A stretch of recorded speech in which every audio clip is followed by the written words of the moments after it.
सकाळच्या घाई गडबडीमध्ये मुलांचा डब्बा असो की सकाळचा नाश्ता अगदी सगळ्यांनाच वाटतं की झटपट व्हावा. त्यासाठी आपण आज पोहा इडलीची रेसिपी तयार करणार आहोत.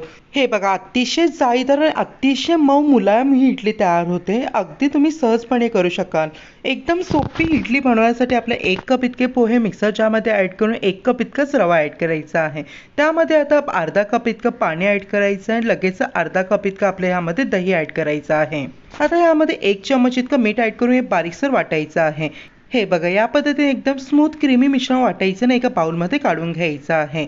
मिश्रण बाउलमध्ये काढून घेतलं की आपल्याला हा बाउल आता प्लेटने कव्हर करून देऊन 5 मिनिटांसाठी साईडला ठेवायचं आहे. 5 मिनिटांनंतर पाहू शकता, हे बघा किती मस्त असं एकदम दाटसर मिश्रण तयार होतं. हवं असलं तुम्ही यामध्ये थोडंसं पाणी ॲडजस्ट करू शकता. आता यामध्ये अर्धा चमच इतकं खाण्याचा सोडा म्हणजे बेकिंग सोडा ॲड करून मिक्स करायचा आहे. छानपैकी बेकिंग सोडा मिक्स करून झालं की आपलं इन्स्टंट इडलीचं बॅटर रेडी आहे. खूपच अफलातून ही इडलीची रेसिपी तयार होते. नक्की ट्राय करा.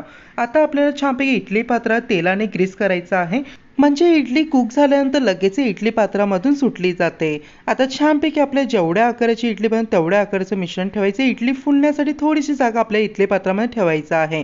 आणि इडली पात्रामध्ये मी थोडंसं इथे 2 ग्लास इतकं पाणी टाकून छानपैकी उकळून घेतलेलं आहे. नंतर इडली पात्र अरेंज करून छानपैकी इडली पात्र आपल्याला कव्हर करून देऊन 15 मिनिटाकरिता हाय फ्लेमवरती इडली बेक करायची आहे. हे बघा किती सुंदर प्रकारे इडली फुलली गेली आहे. 15 मिनिटांनंतर गॅस बंद करून देऊन छानपैकी इडली थोडंसं थंड करून आपल्याला छानपैकी या पद्धतीने चमच्याच्या सहाय्याने रिमूव्ह करायचे आहे. हे बघा कसली सुंदर जाळीदार इडली तयार झालेली आहे.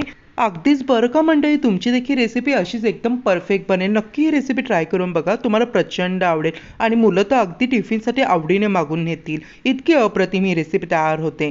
जर व्हिडिओ इथपर्यंत बघत आहात, व्हिडिओ नक्कीच एक लाईक ठोका. तसं आपल्या चॅनल प्लीज सबस्क्राईब करा. बाजूला जे बेल येईल ते प्रेस करायला विसरू नका. सो मित्रांनो, नक्की ही जाळीदार इडलीची रेसिपी ट्राय करा. चला मंडळी, पुन्हा भेटूया. हर हर महादेव.